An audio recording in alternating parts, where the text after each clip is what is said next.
So I ordered the Dji Action 6 and it went missing somehow. So I don't know what happened. I got an email that said it got delivered and it was not delivered. This is gonna be one of those videos where I'm doing a little bit of griping.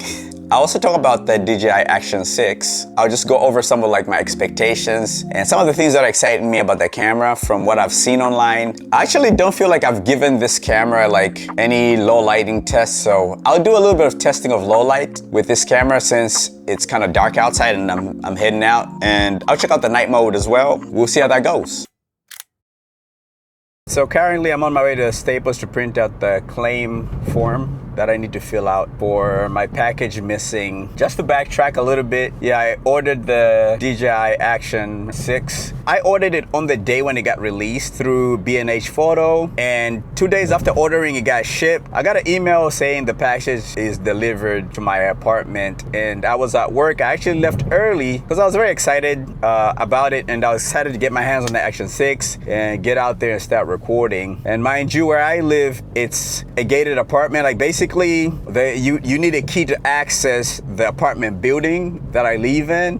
So I've never heard of other neighbors complaining about situations about their packages missing or anything like that. So when I got there to the mailroom area, which is right next to the leasing office, and the most like FedEx, UPS, they drop the packages right there in front of the office door. And there's like a little glass window the lady can see people dropping off, like delivery people dropping off packages. Yeah, so I checked, I didn't find the package. And then I actually asked her, I was like, hey, was there like a package under my name, you know? Say no, you know, I'm sorry, nothing. And then I was like, oh, maybe they made a mistake, delivered it to a different apartment building. But when I checked everything on the email side of things, it looked like it got delivered to the right place. So I don't know, it's kind of like the first time this thing has happened to where, you know, I ordered something and the package just never made it to where it was supposed to go. So look, B&H have been great. I ordered my first mirrorless camera from them. Then I ordered my second mirrorless camera from them. I ordered this Dji Nano I'm recording it with from them. So I've never really had any issues. So this is a first time experience. So let me head in and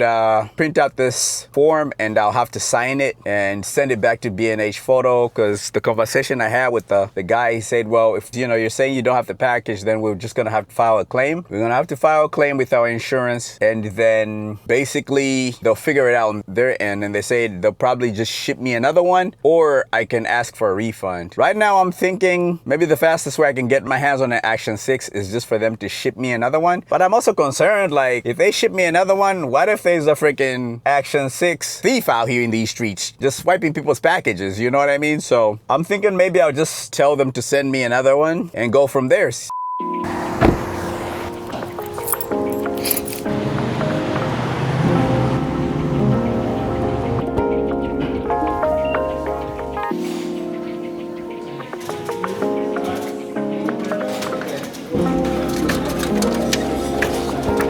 So I got the form right here. I filled it out. Yeah, so that's the case of how, you know, my delivery of the Action 6 got kind of messed up. I was very excited to get my hands on the Action 6, but it's kind of disappointing that I have to wait.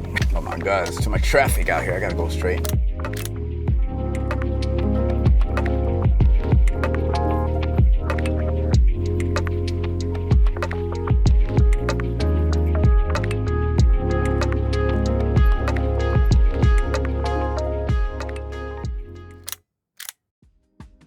All right, I'm back in my apartment, and I just want to go over my initial thoughts from what I'm seeing other video creators on YouTube making about the Dji Action 6. So I want to approach this from a filmmaker's perspective and some of the things that can aid filmmakers utilizing action cameras like this. I'm gonna go into the first thing that stands out to me is the square sensor. So the square sensor, I think that's a plus. If I'm somebody who is shooting some type of film content or working on a project, I think the ability of maybe using an action camera behind the scenes and and being able to repurpose that footage for short form, whether it be for social media or just for YouTube Shorts. Also being able to implement some of that footage in my long form videos, I think that's a positive. So I do like that companies like DJI are being kind of innovative and thinking about video creators or people who are doing any type of like video film content with stuff like that. So we're gonna move on to bigger sensor. So the Action 6 has a 1/1 sensor, which is not quite a 1-inch sensor, but it's close. Another positive, we all know that the bigger sensor, the more light that comes in, the better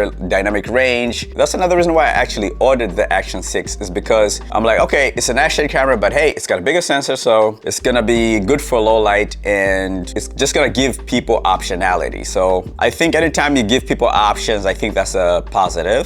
If you're a filmmaker, compared to people who are just kind of using it casually for point and shoot, we like to have full control of what the camera is doing. So anytime you unlock any of these options where you can have control of the aperture, then it gives you more creative control over what the camera is doing to shoot how you want to shoot and get the images that you want to get the images out of the camera. That's another positive. And I think a side note is, I think this camera would be a good camera for people who are trying to get into filmmaking, actually, if you're looking for something that's strong and versatile. Because somebody might argue with me and say, hey, maybe the Pocket 3, but I think the Pocket 3, the gimbal, I think it's good to have smooth footage, but I think it takes away the ability to have, what's the best way to put it? I think to have like more control, because there are situations where, you know, you want a little bit of shakiness depending on the scene you're trying to shoot, and having like steady, smooth footage. Again, like I said, for filmmakers, it's all about having all the options, right? I think a camera like the Action 6 might be good for people who are trying to get into filmmaking. The ability to have that D-Log, M to color grade,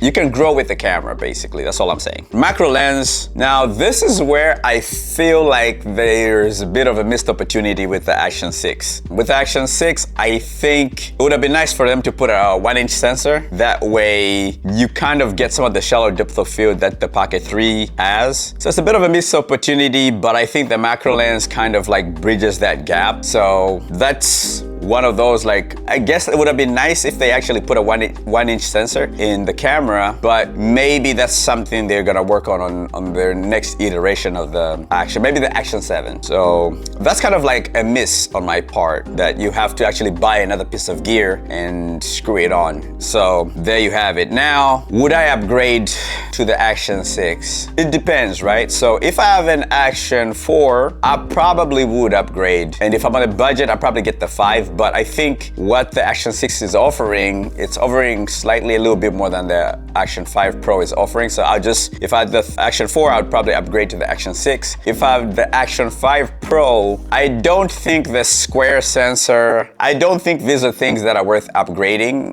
You know, the footage doesn't seem too different. I think the Action 5 Pro, from what I've seen, offers some good low light capabilities, so I probably wouldn't upgrade. That's pretty much it. I'll catch you guys in the next one.